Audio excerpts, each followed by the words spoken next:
كرات البطاطس فعلا لما جربتها لقيتها طعمها جميل جدا جدا. طبعا دي من سنين، تمام، بس قلت اجربها معاكم في الفيديو. حلوه جدا. هي مقليه، بس ممكن يعني ايه، في مره كده نحب ناكل مقليات بجد، جربوها مش هتندموا. انا كمان النهارده حبيت اعملها اقتصاديه. يعني الجبنه الموتزاريلا دي مش جبنه موتزاريلا عاديه، وهنشوف هي ايه. تمام، يلا بينا علشان نشوف بتتعمل ازاي. بس يا ريت ما ننساش اللايك والشير وسبسكرايب. انا ما جبتش بطاطس كتير، يعني حوالي 700 جرام من البطاطس، نقول مثلا كيلو الا ربع. وطبعا انت بتزودي الكميه براحتك. بعد ما سلقتها وحطيت لها شويه صغيرين من الملح في السليق. تمام، ده بتسهل علينا السلق بسرعه، وكمان بتبقى حقيقه حلو. هنجيب دلوقتي التوابل من كل حاجه نص معلقه صغيره، لكن الملح هو اللي ربع معلقه. بابريكا، وكمان كزبره ناشفه، ملح، فلفل اسمر، وبصل بودر، وتوم بودر. وتحطي اي نوع من البهارات اللي انت عايزاها. انا حطيت السبع بهارات، لحمه او فراخ او اي حاجه. تمام، حطيت بقى التركيه اللي انا عملتها ايه، انا ما حطيتش لبن عادي. انت طبعا لو ما عندكيش لبن جوز الهند خلاص حطي لبن عادي لو عايزه. انا حطيت 3 معالق من لبن جوز الهند، وكمان حطيت معلقتين صغيرين من الزيت عشان تبقى سهله وطريه كده معايا زي ما احنا شايفين.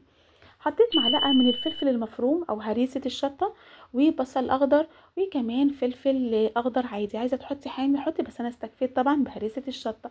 الجبنه الموتزاريلا دي زي شفنا في بدايه الفيديو كانت بتشد معانا وجميله جدا.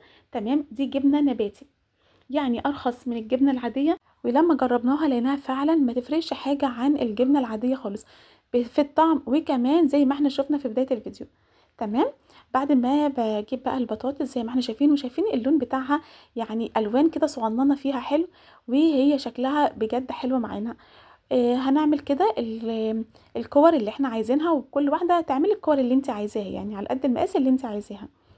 عايزه بقى تاكليها برز، عايزه تاكليها بمكرونه، عايزه تاكليها مجرد سلطه بس وجنبها كاتشب مايونيز طحينه، مش عايزه اي حاجه من دي، تاكليها لوحدها بعيش عادي جدا. تمام، بجد طعمها حلو جدا، وهي اصلا بتبقى طريه جدا، يعني مقرمشه قوي من بره وطريه من جوه. ولو عايزاها مقرمشه اكتر من اللي انا كنت عاملاها حط لها نشا. تمام، ممكن في البقسماط تحط لها معلقتين نشا، او تحط دقيق ونشا مع بعض.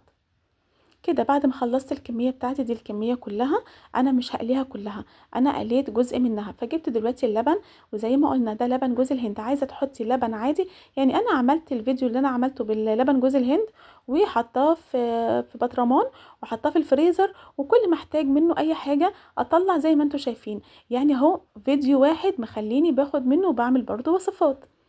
وطبعا لبن جوز الهند بيتعمل بمكون واحد. بعد كده بعد ما خلصنا خالص، عايزه بقى تحطيهم في الفريزر حطي. عايزه تعملي زي كده ان انا قليت الجزء بس اللي انا قليته، والباقي يتحط في الفريزر، كيسيه وحطيه في الفريزر، بس ما تحطهمش على بعض. يعني تحطي اول طبقه وتحطي اكياس، او تحطي كل كام واحده كده في علبه لوحدها على حسب انت عايزه تعملي ايه. بعد كده الزيت لازم يكون غزير، ويكون اعلى من كده كمان. يعني لو حبيتي تحطي في حله الزيت علشان تتغطس كلها جوه، دي هتديكي كمان نتيجة احلى من النتيجة بتاعتي. تمام، وما بتاخدش معانا يعني قولي 25 ثانية في البوتاجاز على الزيت. 25 ثانية ما بتاخدش خالص معانا وقت في القلية. وبكده خلصت وصفتنا. يا رب تكون عجبتكم، ونتقابل ان شاء الله في وصفة جديدة في اكل بمزاج مع توتة. بس يا ريت ما ننساش اللايك والشير وسبسكرايب.